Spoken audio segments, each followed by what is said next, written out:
హల్లెలూయా. దేవుని పరిశుద్ధ నామానికి మహిమ ఘనత ప్రభావం కలుగుగాక. ప్రియమైన మెస్సియా ప్రార్థన మందిర కుటుంబ సభ్యులకు ఆయా మాధ్యమాల ద్వారా ఈ వాక్యాన్ని ఉంటున్నటువంటి దేవుని బిడ్డలని మీ అందరికీ కూడా ప్రేమ వందనాలు తెలియజేసుకుంటున్నాను. పిల్లలందరూ బాగున్నారా? దేవుని మహాకృపను బట్టి మీరు అందరూ క్షేమంగా ఉండాలని మీ కొరకు అనిత్యం ప్రార్థిస్తుంటున్నాను. రండి, ప్రభు ఇచ్చినటువంటి అరుణోదయ దర్శన వాక్యం కొరకు ప్రభు దగ్గర మనకు కనబడదాం. మొదటి పేతురు గారు రాసిన పత్రిక 3వ అధ్యాయము 15వ వచనము. మొదటి పేతురు 3వ అధ్యాయము 15వ వచనము. నిర్మలమైన మనస్సాక్షి కలిగిన వారే మీలో ఉన్న నిరీక్షణను గూర్చి మిమ్మల్ని హేతు అడుగు ప్రతి వానికి సాత్వికంతోనూ భయంతోనూ సమాధానం చెప్పుటకు ఎల్లప్పుడూ సిద్ధంగా ఉండి మీ హృదయములందు క్రీస్తును ప్రభువుగా ప్రతిష్ఠించడి. ఆమేన్. పేతురు గారు సంఘానికి రాస్తూ ఆయన రాస్తున్నటువంటి మాటలు ఇక్కడ మనం చూస్తున్నాం. నిర్మలమైన మనస్సాక్షిని కలిగిన వారిగా మనం ఉండాలి. అంతేకాకుండా క్రీస్తుని మన హృదయంలో ప్రభువుగా ప్రతిష్ఠించాలి. ఇవి రెండు చాలా ప్రాముఖ్యమైనవి. ఈ రెండు ప్రాముఖ్యమైన విషయాలు మరి పేతురు గారు, అపోస్తలుడైన పేతురు గారు ఎందుకు రాస్తున్నారు అని చెప్పేసి నేను ఆలోచిస్తుంటే, నిర్మలమైన మనస్సాక్షిని గురించి మనము మిగతా శిష్యులు రాస్తున్నట్టుగా మనం చూడం. నిర్మలమైన మనస్సాక్షి ఎందుకు కావాలి అని చెప్పేసి అంటే, పిల్లరా, నిర్మలమైన మనస్సాక్షి ఎందుకు కావాలంటే ఒక విషయాన్ని పరిశుద్ధాత్మ దేవుడు బయలుపరిచారు. యేసు ప్రభువారిని మరి అనుసరించిన తర్వాత యేసు ప్రభువారిని అనుసరించినటువంటి 12 మంది శిష్యుల్లో ప్రథముడిగా పేతురు గారు ఉన్నారు.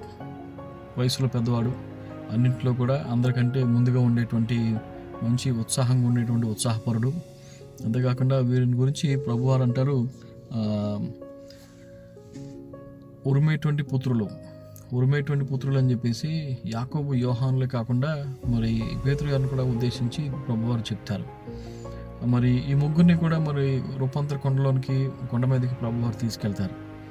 కానీ పేతురు గారికి ఒక ప్రత్యేకమైనది ఏంటంటే, నీవు పేతురు అనబడతావు, నీవు బండవి, నీ మీద నేను సంఘాన్ని కడతాను అని చెప్పేసి అన్నట్టుగా మరి ప్రభువారు ఒక వాగ్దానాన్ని పేతురుకి చేస్తారు. పేతురు గారు ఎప్పుడైతే ఒక విధంగా మొదటి వ్యక్తిగా ఉంటున్నాడో, అన్నీ కూడా మొట్టమొదటి నూతన నిబంధన గ్రంథంలో మొట్టమొదటి కార్యాలన్నీ కూడా యేసు ప్రభువారి తర్వాత పేతురు గారు చేస్తారు. ఆ విషయాలు మీకు బాగా తెలుసు. మొట్టమొదట యేసు ప్రభువారితో నీళ్ళ మీద నడిచింది పేతురు గారే. మొట్టమొదట శిష్యులందరూ మేడగదిలో ఉండగా ప్రసంగం చేసింది పేతురు గారే. మొట్టమొదట బాప్తిసం ఇచ్చింది యేసు ప్రభు నామంలో, యేసు నామంలో పేతురు గారే. ఇలా గమనించండి, అన్ని విషయాలు కూడా పేతురు గారు మొదట ఉండి అన్నీ కూడా ప్రభు యొక్క శిష్యుడిగా అన్నీ కూడా చేస్తాడు. మొట్టమొదట మరి రోగులను స్వస్థపరిచింది.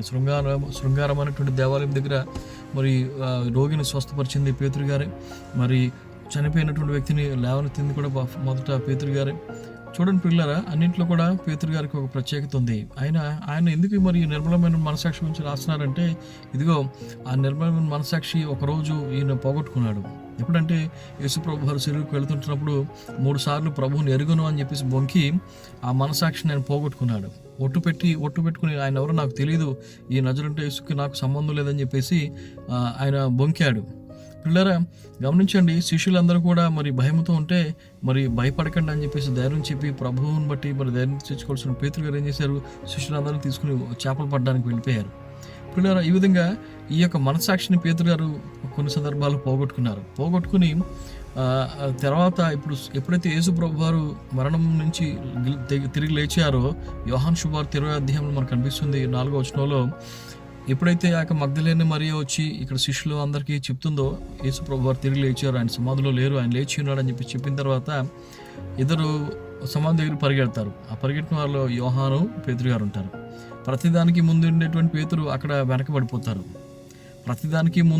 పేతురు గారు అక్కడ వెనకబడిపోతారు. ఎందుకంటే మనస్సాక్షి అతను గద్దిస్తుంది. 3 రోజుల క్రితం నాకు తెలియదు అని నేను బొంకానే, యేసు ప్రభు అంటే నాకు సంబంధం లేదు, నాకు తెలియదు అని చెప్పేసి నేను అందరి ముందు బొంకానే అని చెప్పేసి ఆ మనస్సాక్షి పోగొట్టుకున్నటువంటి పేతురు గారు ఇక్కడ అంటున్నారు ఏంటంటే, నిర్మలమైన మన మనస్సాక్షి కనిపెట్టాలి. హల్లెలూయా. భక్తి చేస్తున్నప్పుడు మనం కూడా చాలాసార్లు ఏమనుకుంటామంటే, అంత బాగానే ఉంది అని చెప్పేసి మనం మోసపరుచుకుంటుంటాం. ఆరాధన చేస్తూ సంఘంలో భాషలు మాట్లాడుతూ సంఘంలో పిల్లలు గమనించండి, పెద్దగా చలామణి అవుతూ సంఘంలో మరి మందు మరి లేకుంటే మందు పాత్రలు లేకుంటే మందు అమ్మేటువంటి చాలామంది ఉంటున్నారు, మందు తాగేటువంటి చాలామంది ఉంటున్నారు, మద్యపానీకులు చాలామంది ఉంటున్నారు. పిల్లరా గమనించండి, దేవుడు విక్రింపబడడు, మనము నిర్మలమైన మనసాక్షి కలిగి ఉండాలి. ఆమేన్. సేవకులు ఎదుట నువ్వు మోకరించి ఉంచవచ్చు, లేకుంటే సేవకులు ఎదుట నువ్వు అనేక రకాలుగా ప్రవర్తించి నువ్వు గొప్పవాడు అనిపించుకోవచ్చు, కానీ దేవుని దగ్గర మాత్రం నీ వేషాలు పనికిరావు. హల్లెలూయా. కాబట్టి నిర్మలమైన మనసాక్షి చాలా ప్రాముఖ్యమైనది. ఉదయకాల ప్రభు మనకి ఆ నిర్మలమైన మనసాక్షి కలిగి ఉందాం, దానికి ప్రయాసపడదాం. ప్రభువుని అడుగుదాం, ప్రభువా నీ రక్తం చేత మమ్మల్ని కడగండి, మమ్మల్ని శుద్ధి చేయండి, నిర్మలమైన మనసాక్షి కలిగి ఉండడానికి నీ మార్గంలో నడుచుకోవడం మాకు సహాయం చేయని అడుగుదాం. ప్రభు అట్టి కృపను మీకు దయచేయను గాక. ఆయనను మన హృదయంలో ప్రతిష్ఠించుకుందాం. ప్రభు మన హృదయంలో ఉండి మనకు ఆ మనసాక్షిని దయచేస్తుంటున్నాడు. హల్లెలూయా. దేవుడు ఈ మాటలు మనకు హృదయించుగాక. God bless you. ఆమేన్.